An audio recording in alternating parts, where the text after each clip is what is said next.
ကျွန်တော်တို့ကအင်္ဂလိပ်လိုကို confidence ရှိရှိနဲ့ပြောခြင်းနဲ့ဒါပေမဲ့ကျွန်တော်တို့အခုချိန်ထိမြန်မာလိုပဲတွေးနေတယ်ဘယ်လိုပြောမလဲမြန်မာပတ်ဝန်းကျင်မှာပဲကျွန်တော်တို့ရေပေါ့ဗျာမြန်မာစကားနဲ့အရင်နီးစပ်တဲ့ပတ်ဝန်းကျင်မှာပဲနေအဲ့ဒါကကျွန်တော်တို့ဒီအင်္ဂလိပ်လို speaking ကိုပေါ့နော် confidence ရှိရှိမပြောနိုင်အောင်လို့ဖြစ်နေရတယ်တကယ်အဓိကပြဿနာပဲဖြစ်ပါတယ်အားလုံးပဲမင်္ဂလာပါ Language with Theo Channel ကနေပြန်လည်ကြိုဆိုလိုက်ပါတယ်ဒီနေ့မှာဆိုလို့ရှိရင်ကျွန်တော်ကနေပြီးတော့ဒီ thinking in English လို့ပေါ့နော်ကိုယ့်ရဲ့နေ့စဉ်မှာဘယ်လိုမျိုးကျွန်တော်တို့တွေတွေးနိုင်လာအောင်လို့ပေါ့နော်ဘယ်လိုလေ့ကျင့်လို့ရမလဲဆိုတဲ့နည်းလမ်းကောင်းလေးတွေကိုပြပြပေးတော့မှာပဲဖြစ်ပါတယ်ကဲအဲ့ဆိုရင်စလိုက်ကြအောင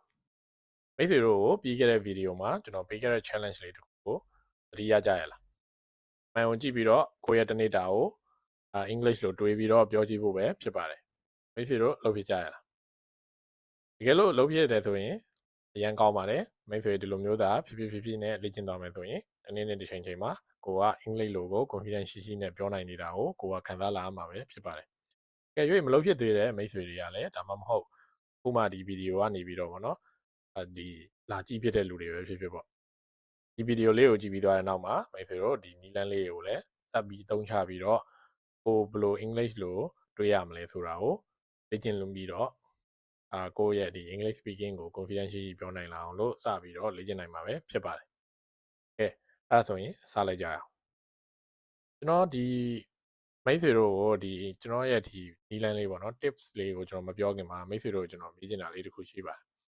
်မိတ်ဆွေတို့အိယာနိုးတာနဲ့ခုနောက်ထဲမှာဘာတွေးလေးရှိလဲမိတ်ဆွေတို့အခုဒီနေ့အိယာထားတဲ့အချိန်မှာမိတ်ဆွေတို့အုံနောက်ကဘာတွေးလဲမိတ်ဆွေတို့တွေးလိုက်သမျှအားလုံးကမြန်မာလိုတွေပဲမဟုတ်လားဒါဟုတ်ပါတယ်ဘာဖြစ်လို့ဆိုတော့ကျွန်တော်တို့ကဒီမြန်မာ native တွေဖြစ်တဲ့အတွက်ကြောင့်ဖြစ်ပါတယ်အဲ့ဒီတော့ကျွန်တော်တို့ရဲ့အဓိကပြဿနာအဲ့ဒါဖြစ်နေတယ်ဘာလဲဆိုတော့ကျွန်တော်တို့ကအင်္ဂလိပ်လိုကို confidence ရှိရှိနဲ့ပြောခြင်းနဲ့ဒါပေမဲ့ကျွန်တော်တို့အခုချိန်ထိမြန်မာလိုပဲတွေးနေတယ်ဘယ်လိုပြောမလဲမြန်မာပတ်ဝန်းကျင်မှာပဲကျွန်တော်တို့ရေပေါ့ဗျာမြန်မာစကားနဲ့အရင်နီးစပ်တဲ့ပတ်ဝန်းကျင်မှာပဲနေအဲ့ဒါကကျွန်တော်တို့ဒီ English လို speaking ကိုပေါ့နော် confidence ရှိရှိမပြောနိုင်အောင်လို့ဖြစ်နေရတယ်တကယ်အဓိကပြဿနာပဲဖြစ်ပါတယ်ဘာဖြစ်လို့လဲဆိုတော့ကျွန်တော်တို့ရဲ့ဒီအုံနောက်တွေကျွန်တော်တို့ရဲ့နှုတ်တွေကျွန်တော်တို့ရဲ့နားတွေကိုကျွန်တော်တို့ကဒီ English ပတ်ဝန်းကျင်ကိုဖြစ်အောင်ဖန်တီးပေးရမှာပဲဖြစ်ပါတယ်ကျွန်တော်တို့အဲ့ဒီလို English ပတ်ဝန်းကျင်ကိုမဖန်တီးဘဲနဲ့ကျွန်တော်တို့ကမြန်မာလိုတွေပဲကျွန်တော်တို့ကိုယ်တိုင်ကအမြဲတမ်းထိတွေ့နေရင်ကျွန်တော်တို့ကမြန်မာလိုပဲပြောဖြစ်နေမယ်မြန်မာလိုပဲတွေးဖြစ်နေမှာပဲဖြစ်ပါတယ်အဲ့တော့ကျွန်တော်တို့အတွက်ဒီ English လို speaking ကို confidence ရှိပြောနိုင်ဖို့တော်တော်ကြီးကိုခက်ခဲစူးစမ်းနေရမှာပဲဖြစ်ပါတယ်အဲ့တော့ကျွန်တော်ကဒီနေ့ဒီဗီဒီယိုလေးထဲမှာကျွန်တော်တို့ဒီဖုန်းနောက်ကမြန်မာလိုပဲတွေးနေတာကိုကျွန်တော်တို့ဖြည်းဖြည်းနဲ့ပေါ့နော် English လိုပဲတွေးမိလာအောင်လို့ဘယ်လိုလေ့ကျင့်လို့ရမလဲဆိုတော့နည်းလမ်းကောင်းလေး၃ခုပေါ့နော်ထပ်ပြီးတော့ဝေမျှပေးတော့မှာဖြစ်ပါတယ်အဲ့တော့ကျွန်တော်တို့အရင်ဆုံးကျွန်တော်တို့စဉ်းစားကြည့်အောင်ကျွန်တော်တို့ဒီဥပမာဗျာရေကူးတင်တယ်ပေါ့ကျွန်တော်ရေကူးတင်တဲ့အခါမှာကျွန်တော်တို့တွေကဒီတရားပေါ့နော်ရေကူးကန်တွေကိုကျွန်တော်တို့မခေါ်ရဘဲနဲ့ရေကူးကန်ရဲ့အပေါ်မှာရေကူးကန်ရုပ်ဘေးမှာလာပြီးတော့ရေကူးကန်အပေါ်မှာကျွန်တော်တို့ရေကူးရင်ဘာကိုဘလို့ကူးလက်ပစ်ဘလို့ကူးတို့ကိုဖော့ရင်အသက်ကိုဘလို့အောင်တို့အမျိုးပေါ့နော်ဒီစနစ်တွေကိုသူက note တွေနဲ့ပေးလိုက်တယ်ပေါ့ပေးလဲပဲပြောဆောင်းပွဲတယ်ကျွန်တော်တို့က note တွေဖြည့်ဆောင်းပွဲဖြည့်တယ်ပေါ့ဒါ rate တွေကြီးပဲကျွန်တော်လုပ်တယ်ပေါ့ဗျာလုပ်ပြီးတော့မှကျွန်တော်တို့ကိုဆောင်းအဲ့မှာအောင်လက်မှတ်ရလို့ဆိုပြီးတော့ပြီးလဲပြောကျွန်တော်တို့ရေကူးကန်နဲ့ဆင်းရင်ဆိုပြီးတော့ကျွန်တော်တို့ကဘုံကိုခုန်ချလိုက်ရင်ကျွန်တော်ရင်းနေပါဘာဖြစ်လို့လဲဆိုတော့ကျွန်တော်တို့ကဒီရေကူးတဲ့တကယ်လက်တွေ့ပေါ့နော်တကယ်လက်တွေ့ practice ကိုကျွန်တော်တို့ကမလုပ်ဘဲနဲ့ဒီတိုင်းပဲကျွန်တော်တို့နီးစနစ်တွေကိုပဲကျွန်တော်တို့က absorb လုပ်လိုက်ပြီးတော့ကျွန်တော်တို့ကနီးစနစ်တွေတော့သိတယ်ဒါပေမဲ့ကျွန်တော်တို့ရဲ့လက်တွေခန္ဓာကိုယ်တွေတက်အောင်တာတွေဒါတွေကကျွန်တော်တို့ practice မလုပ်တာပဲနဲ့ကျွန်တော်တို့ကရေကူးကန်နဲ့ခုန်ကြလိုက်ရင်ကျွန်တော်ရင်းနေပြီးသိမှာပေါ့နော်ဒီလိုမျိုးပါပဲကျွန်တော်တို့ English ဘာစကားကိုကျွန်တော်တို့တွေreading တွေပြီးရင် listening တွေကိုကျွန်တော်တို့ကောင်းကောင်းလုပ်ကြတယ်ကောင်းကောင်းလုပ်တယ်အဲ့တော့ကျွန်တော်တို့ listening လုပ်လို့ရှိရင်ကျွန်တော်ကောင်းကောင်းနားလေ reading ကျွန်တော်ဖတ်နိုင်ဒါပေမဲ့ဘာလို့ကျွန်တော်တို့ writing မှာမကောင်းတာလဲဘာဖြစ်လို့ကျွန်တော် speaking မှာမကောင်းတာလဲဒါကခုနတက်နီးဟိုဘယ်ကခုနအကြောင်းအရာနဲ့ပေါ့နော်သွားပြီးဆက်တယ်ကျွန်တော်တို့က practice မြန်လုပ်ရမယ်ပေါ့writing ကိုအရင်ကောင်းချင် writing ကိုကျွန်တော် practice လုပ်ရမယ် speaking ကိုကောင်းချင် speaking ကို practice လုပ်ရမယ်အဲ့တော့ speaking ကို practice လုပ်ရမယ်ဆိုလို့ရှိရင် speaking များများလုပ်ရမယ်အဲ့တော့ speaking များများလုပ်ဖို့အတွက်ဆိုလို့ရှိရင်ကျွန်တော်တို့တွေ thinking များများလုပ်ဘာဖြစ်လို့လဲဆိုတော့ကျွန်တော်တို့တွေ speaking ကို confidence ရှိနဲ့မပြောနိုင်ရတဲ့အဓိကအကြောင်းရင်းက ကျွန်တော်တို့ကျွန်တော်ပထမဆုံး episode 1 video မှာကျွန်တော်ဝင်ပြခဲ့သလိုပဲကျွန်တော်တို့non native တွေကခုနောက်ထဲမှာကျွန်တော်တို့ language ကြီးနဲ့အရင်ဆုံးစဉ်းစားတယ်ပြီးတော့မှ translate လုပ်တယ်ပြီးတော့မှကျွန်တော်တို့ထုတ်ပြောဖို့ကြိုးစားအဲ့ကြောင့်ကျွန်တော်တို့ကခက်တောင်းတောင်းကြီးနဲ့စကားကြီးတွေကိုလည်းအုံနောက်ထဲမှာစီထားပြီးမှပြောတာဖြစ်တဲ့အခါကျတော့ဖြစ်နဲ့တစ်ဖက်လူနဲ့ comfortable ဖြစ်နေပေါ့ကျွန်တော်တို့ဒီဘာသာစကားကိုပြန်လဲစကားပြောနိုင်ခြင်းအားနည်းပါတယ်နောက်တစ်ဖက်လူကလည်းကျွန်တော်ရဲ့စကားပြောရတယ်ရဖီးမလာတော့ဘူးကျွန်တော်ကိုယ်တိုင်လည်း confidence ကြီးအောက်လာတော့ဖြစ်နေအဲ့တော့အဲ့ဒီလိုမျိုးဘာလို့ဖြစ်နေလဲဆိုတော့ကျွန်တော်ခုနပြောသလိုပဲကျွန်တော်တို့က train မလုပ်ဥပမာဗျာကျွန်တော်တွေးရမယ်ဆိုတော့ကျွန်တော်သိတယ်ဒါပေမဲ့ကျွန်တော်မတွေးဘူးတွေးတာမလေးချင်းဆိုတော့ဒါကြောင့်ကျွန်တော်တို့အဲ့လို confidence ရှိပြီးတော့ဗောနော် speaking ကောင်းကောင်းပြောနိုင်တဲ့ level ကိုမရောက်လာတာပဲဖြစ်ပါတယ်အဲ့ဒီတော့ကျွန်တော်အခုဒီဗီဒီယိုထဲမှာကျွန်တော်ဒီ thinking in English ကိုပေါ့နော်ဘယ်အချိန်တွေမှာလုပ်လို့ရတယ်အချိန်တွေလည်းအများကြီးပေးစရာမလိုပဲကိုယ့်ရဲ့ဒီတနေ့တာမှာအများအား English လို့တွေးမိလာအောင်လို့ဘယ်လိုလေ့ကျင့်မလဲဆိုတာကိုအခုဆက်ပြီးတော့ပြပြသွားပါမယ်အဲ့ဒါတော့ကျွန်တော်တို့နေ့တစ်နေ့တာမှာကျွန်တော်တို့မှာ moment 3ခုရှိရဗျာဘယ်အချိန်လဲဆိုတော့မနက်ခင်း moment 1မနက်ခင်းပေါ့အဲ့တော့ကျွန်တော်တို့မနက်ခင်းအိပ်ရနိုးပြီဆိုတာ ਨੇ ကျွန်တော်တွေးတယ်အမြဲတမ်းတွေးတယ်ကျွန်တော်တို့တွေမတွေးဘူးဆိုတာမရှိဘူးမိုးလင်းတာနဲ့ငါဘာဆိုင်ကောင်းမလဲဆိုပြီးတွေးတဲ့လူတွေလို့စားဖို့တောက်ဖို့နဲ့တွေးပြီးအိပ်ရနိုးလာလူတွေဆိုလည်းရှိတယ်ပြီးရင်အလုပ်ပေါ့နော် workaholic တွေရှိမယ်ဒီအိပ်ရနိုးတာနဲ့ဒီနေ့ငါဘာလို့ရမယ်ဘာလို့ရမယ်ဆိုပြီးတန်းတွေးတာရှိတယ်ဒါမှမဟုတ်လည်းဒီတိုင်းပဲအိတ်ချမူတူနဲ့ထလာပြီးတော့အလုံးမသွားရင်ကောင်းပါပဲပြန်ရင်ချင်လိုက်တာဆိုပြီးတွေးတဲ့လူတွေလည်းရှိဆိုတော့ကျွန်တော်တို့အများအားတွေးတယ်ဒီအတွေးတွေကိုကျွန်တော်တို့တွေက English လို့ပြောင်းပြီးတော့အိပ်ရနိုးချင်းလေးမှာပဲအကြောင်းလောက်ပဲဖြစ်ဖြစ်နော်10 second ဒါမှမဟုတ်လည်း20 second ဒါမှမဟုတ်လည်း30 second လောက်လေးကိုပဲ English လို့တွေးကြည့်ပါလွယ်လေးပါပဲ Oh today is Tuesday ဒါမျိုးလေးပဲဒီတိုင်းလေးပဲတွေးလိုက်အောင်ပဲ What shall I eat today ဒါမျိုးပေါ့နော်ဘာဆိုင်ကောင်းမလဲဒါမျိုးလေးတွေပဲတွေးအောင်ပဲကိုကဒီလိုမျိုးအိပ်ရနိုးတာနဲ့ဒီလို English လို့စပြီးတော့တွေးခြင်းဖြစ်ပေါ့နော်မိတ်ဆွေကိုမိတ်ဆွေလည်းဒီနေ့ဘာပြော English လို့တွေးဖို့တော့အချိန်ပေးဦးမှာပဲဒါမျိုးပေါ့နော် English လို့တွေးတယ် English လိုမျိုးပြောမယ်ဒါမျိုးကိုငါလုံဦးမှာပဲဆိုတော့ဒီ notification လေးကို online လို့ပဲပေါ့နော်ကို English mode ကို online လို့မျိုးဖြစ်ပါလိမ့်မယ်အဲ့တော့ဒါက moment 1ပေါ့နော် moment 2ကကြတော့ဗာလဲဆိုတော့ကျွန်တော်တို့အစာစားတဲ့အချိန်ပေါ့မနက်စာစားတဲ့အချိန်ဒီညစာစားတဲ့အချိန်နေ့လယ်စာစားတဲ့အချိန်ကျွန်တော်ဒီလိုအစာစားတဲ့အချိန်မှာကျွန်တော်တွေးလို့ရတယ်ဥပမာဒီ I'm eating rice with fish ပေါ့နော်ငါဟင်းနဲ့ဒီနေ့ထမင်းစားနေတယ်ပေါ့ fish curry လို့ပြောလိုက်ရတယ်ပြီးလို့ရှိရင်this curry is really good နော်ဒီဟာရတာရှိလိုက်တာ very delicious နော်ဒါမျိုးပေါ့နော်ဒီလိုမျိုးလေးပဲတွေးဖို့လို့အများကြီးတွေးစရာမလိုဘာလို့ဆိုတော့ဖြည်းဖြည်းချင်းကျွန်တော်တို့က habit တိဆောက်တယ်ဆိုတာကျွန်တော်တို့ကဖြည်းဖြည်းချင်းတိဆောက်ရတာအဲ့တော့ဒီ habit ဆိုရဲကပေါ့နော်ဘယ်လိုပြောကိုဆွဲသွားပြီဗျာအဲ့လိုအမြဲတမ်းဒီ routine တစ်ခုလိုလုံးမိသွားပြီဆိုရင်ကိုတော့ပြောစရာမလိုဘူး auto ဒီဟာလုပ်ဖြစ်တယ်အဲ့တော့ဒီ habit ကိုတည်ဆောက်ဖို့အတွက်ကအ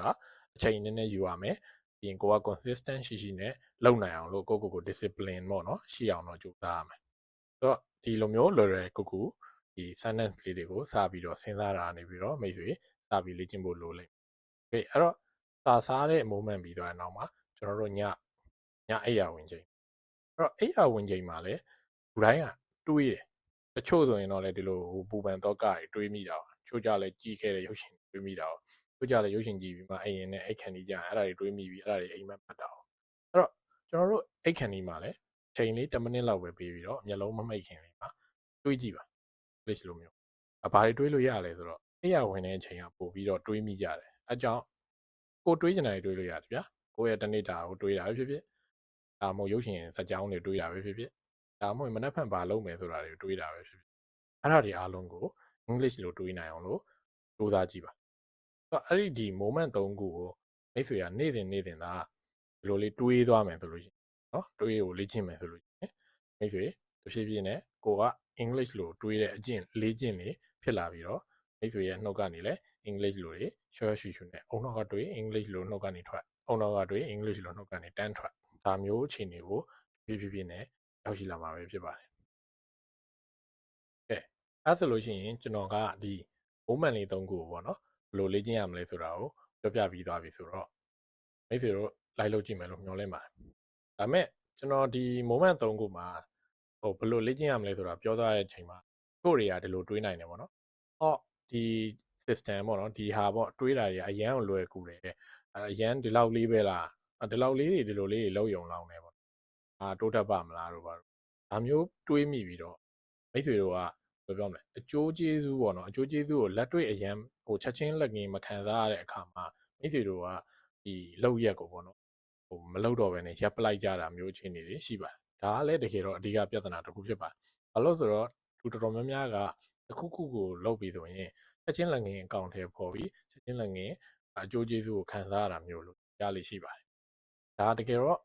မှားယွင်းတဲ့အတွေးခေါ်ပဲဖြစ်ပါတယ်ဘာဖြစ်လို့လဲဆိုတော့ကျွန်တော်တို့ gym သွားဆော့တာကိုပဲစဉ်းစားကြည့်ဗျာဥပမာ weight လျှော့တာပဲဖြစ်ဖြစ် weight gain ပဲဖြစ်ဖြစ်ပေါ့နော်ကျွန်တော်တို့ဒီကကျွန်တော်တို့ရဲ့ဒီ body changes ကိုကျွန်တော်တို့လိုချင်တဲ့အခါမှာကျွန်တော်တို့ဒီ consistent ရှိနဲ့နေ့စဉ်ဖြည်းဖြည်းနဲ့ step by step သွားရပါတယ်ဥပမာဆက်ဆက်ရက်ရောက်ချင်းပါတွေက20 kg သေးတော့ပေါ့နော်တမ်းမိမမယ်ဆိုပြီးတော့ gym ဆရာကိုသွားပြောရင် gym ဆရာမလို့ပဲပြောလိုက်မှာဒါပေမဲ့မိတ်ဆွေမနိုင်မှာမဟုတ်အဲ့လိုမျိုးမနိုင်လာအောင်လို့ပထမဆုံးနေ့ကနေစပြီးတော့3kg 5kg ပေါ့နော်ဖြည်းဖြည်းနဲ့မိတ်ဆွေက gym ကို consistent ရှိနေ့စဉ်လာပြီးတော့ train ရမှာဖြစ်ပါတယ်အဲ့လို train နဲ့မှမိတ်ဆွေကတစ်နေ့တစ်ချိန်မှာ 20kg ဒါမှမဟုတ် 30kg ဒီအလေးတွေကိုမိတ်ဆွေကမနိုင်လာမှာပဲဖြစ်ပါတယ်အဲ့လိုပဲ weight လျှော့တဲ့လူကလည်းထုံနေတစ်ခေါက်ပဲရောက်ချင်းတစ်ပတ်လောက်အစားတွေလျှော့ gym မှာတကုံတွေပြေးတကုံတွေခုံနော်ဒါတွေလုံရင်းနဲ့မိတ်ဆွေချက်ချင်းဘုံကနေတိုင်းကနေပိန်သွားမှာမျိုးမဟုတ်ပါဘူးအဲ့တော့ဖြည်းဖြည်းချင်းမိတ်ဆွေက consistent ရှိနဲ့ gym ကိုလာရင်းနဲ့ကိုယ့်ရဲ့ဒီ weight ကိုဖြည်းဖြည်းနဲ့ loss ဖြစ်အောင်လို့ပေါ့နော်ကိုကဟိုလေ့ကျင့်သွားရင်းနဲ့မှဖြည်းဖြည်းနဲ့ကိုလိုချင်တဲ့ body change ရရှိမှာဖြစ်ပါတယ်အဲ့တော့ကျွန်တော်တို့ဒီ English စာမှာလည်းဒီသဘာဝတရားအတိုင်းပါပဲဒီသဘောတရားအတိုင်းပါပဲကျွန်တော်တို့က English လိုမျိုးကိုပြောကနေတိုင်းကနေကြီး fluent ကြကြီးပြောနိုင်အောင်လေ့ကျင့်လို့မရပါဘူးပြီးတော့ consistent ရှိနဲ့မလုပ်ဘဲနဲ့ပေါ့နော်မိတ်ဆွေက English လိုဘယ်တော့မှ confidence ရှိပြောနိုင်လာမှာလည်းမဟုတ်ပါဘူးအဲ့တော့မိတ်ဆွေဒီလိုမျိုးအရန်ပေါ့နော်အရန်ကြီးလိုချင်စိတ်ကိုလျှော့ပြီးတော့ကျွန်တော်ပြောတဲ့ဒီ habit ကိုဖြစ်နိုင်အောင်တည်ဆောက်ပါနော်အဲ့တော့ဒီ moment လေး3ခုကိုမိတ်ဆွေတွေးမယ်နှုတ်ကနေဖြစ်နိုင်နှုတ်ကနေလည်းတိုးတိုးလေးဟိုကိုထုတ်ပြောပြီးပေါ့နော်ဘုံတော့မှတွေးနေတာကိုနှုတ်ကနေထုတ်ပြောလို့ရတယ်တရသက်ပေါ့ဒါပေမဲ့မပြောလဲကိစ္စမရှိဘူးပြောလို့မရတဲ့နေရာမှာဆိုကိစ္စမရှိဘူးမပြောနဲ့ဒါပေမဲ့ပြောလို့ရတဲ့နေရာမှာဆိုနှုတ်ကနေတွေးနှုတ်ကနေပြောနှုတ်ကနေတွေးနှုတ်ကနေပြောတခါတည်းဒီနှစ်ခုကို connected ဖြစ်သွားအောင်လို့ကြိုးစားပါအဲ့လိုမျိုးတကယ်လို့မိတ်ဆွေသာလေ့ကျင့်သွားမယ်ဆိုရင် step by step ဖြစ်ချင်းလေ့ကျင့်သွားမယ်ဆိုရင်မိတ်ဆွေရတဖြည်းဖြည်းနဲ့ကိုယ့်ရဲ့ English speaking တွေရပါတော့ဖြည်းဖြည်းဖြစ်လာပြီးတော့ confidence ရှိနဲ့ပြောနိုင်လာတဲ့ speaker တယောက်ဖြစ်လာမှာပဲဖြစ်ပါတယ်အဲ့ဒါဆိုရင်ကျွန်တော်ဒီ video လေးကတော့ဒီမှာပဲရပ်ပါတော့မယ်ကျွန်တော်ရဲ့ channel မှာကျွန်တော်ကဒီအများတန်း basic grammar and use နဲ့ပတ်သက်တဲ့ lesson တွေကိုကျွန်တော်ညာဌာန sharing လုပ်ပေးနေပါတယ်အဲ့တော့ပြီးတော့ဒီလိုမျိုးဒီ speaking အတွက်ပေါ့နော်တကယ် the best tip တွေတကယ်လဲလေ့ကျင့်လို့ရမယ်နည်းလမ်းတွေနောက်ပိုင်းနေကြရင် thinking in English ကိုပေါ့နော်ဘယ်လိုမျိုး sentence လေးတွေကိုလေ့ကျင့်လို့ရမလဲဒါမှမဟုတ်ကျွန်တော်နဲ့တူတူဘယ်လိုသင်ကြမလဲဆိုမျိုးတွေလည်းထပ်ပြီးတော့ sharing လုပ်ပေးမှာဖြစ်ပါတယ်အဲ့တော့မိတ်ဆွေတို့ဒီကျွန်တော် channel ကို subscribe မလုပ်ရသေးဘူးဆိုရင် subscribe လေးလုပ်ကြပါဦးအကယ်၍ဒီ video လေးတွေကနေပြီးတော့ပေါ့နော်ကောင်းကျိုးတုံတရားပေါ့နော်မိတ်ဆွေခံစားမိရရရှိမိကျွန်တော် video လေးကို like လေးပေးခဲ့ကြပါဦးကြရွေးမိတ်ဆွေဒီ moment ပေါ့နော်ဒီ moment လေး3ခုကိုတစ်ပတ်ပဲကျွန်တော်ပြောသလို try ကြည့်ပါစူးစမ်းကြည့်ပါဒါလို့အဲ့လိုမျိုးစူးစမ်းပြီးသွားတဲ့နောက်မှာဘယ် moment อ่ะပေါ့နော်မိတ်ဆွေတို့အကြိုက်ဆုံးလဲဘယ် moment ကမိတ်ဆွေလေ့ကျင့်ရတာအကောင်းဆုံးလဲဆိုတာကို comment လေးမှာကျွန်တော်ကိုပြန်ပြီးဝေမျှပေးခဲ့ကြပါဦးကျွန်တော် comment တိုင်းကိုဖတ်ပါတယ်မိတ်ဆွေတို့တွေဘယ် moment မှာပို့ပြီးတော့ဟိုလေ့ကျင့်ဖြစ်တယ်ဆိုတာလေးကိုကျွန်တော်ပါတယ်အားလုံးပဲ comment လေးရေးပေးကြဖို့မမေ့ကြပါနဲ့